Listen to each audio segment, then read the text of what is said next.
तेनालीराम के कारनामों से राजगुरु बहुत परेशान थे। हर दूसरे तीसरे दिन उन्हें तेनालीराम के कारण नीचा देखना पड़ता था।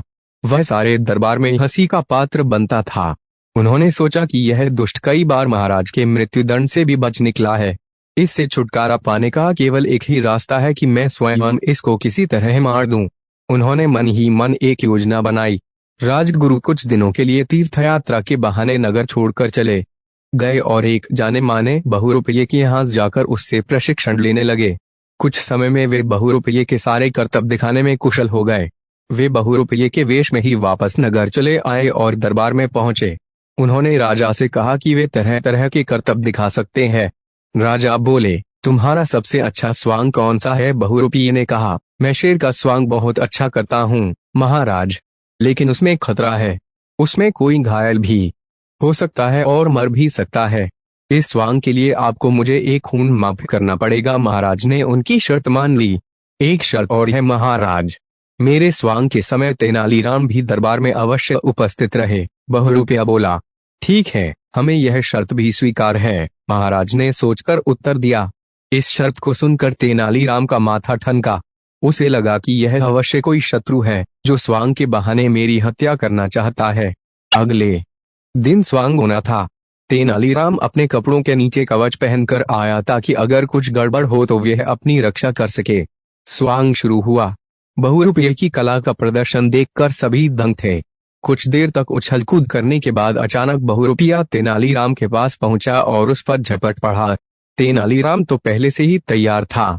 उसने धीरे से अपने हथौड़े से उस पर वार किया। तिलमिलाता हुआ बहुरूपया उछलकर जमीन पर गिर पड़ा। तेनालीराम पर हुए आक्रमण से राजा भी एकदम घबरा गए थे। कहीं तेनालीराम को कुछ हो जाता तो?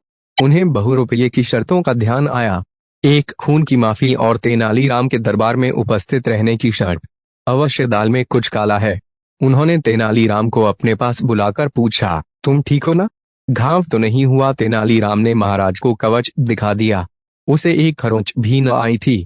महाराज ने पूछा, क्या तुम्हें इस व्यक्ति पर संदेह था जो तुम कवच पहनकर आए हो? महाराज, अगर इसकी नीयत साफ होती तो यह दरबार में मेरे उपस्थित रहने की शर्त न रखता। तेनालीराम ने कहा। महाराज बोले, इस दुष्ट को मैं दंड देना चाहता हूँ। इसने तुम्हारे प्राण लेने का प्रयत्न किया है। मैं इसे अभी फांसी का दंड दे सकता हूँ, लेकिन मैं चाहता हूँ कि तुम स्वयं इससे बदला लो। जी हाँ, मैं स्वयं ही इसको मजा चखाऊंगा। तेनालीराम गंभीरता से बोला। वह कैसे? महाराज ने पूछा। बस आप देखते जाइए, तेनालीराम ने उत्तर दिया।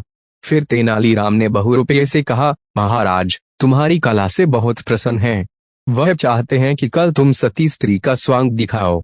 अगर उसमें तुम सफल हो गए तो महाराज की ओर से तुम्हें पुरस्कार के रूप में 5000 स्वर्ण मुद्राएं भेंट की जाएंगी। बहुरूपये के वेश में छिपे राजगुरु ने मन ही मन कहा कि इस बार तो बुरे फंसे, लेकिन अब स्वांग दिखाए बिना चारा भी क्या था।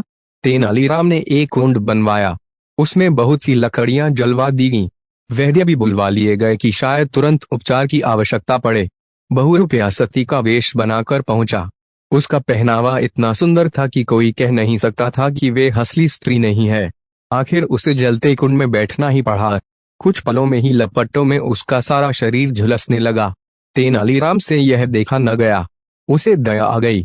उसने बहुरूपये को कुंड से बाहर निकलवाया। राजगुरु ने एकदम अपना असली रूप प्रकट कर दिया और तेनालीराम से क्षमा मांगने लगे। तेनालीराम ने हंसते हुए उसे क्षमा कर दिया और उपचार के लिए वैद्यों को सौंप दिया।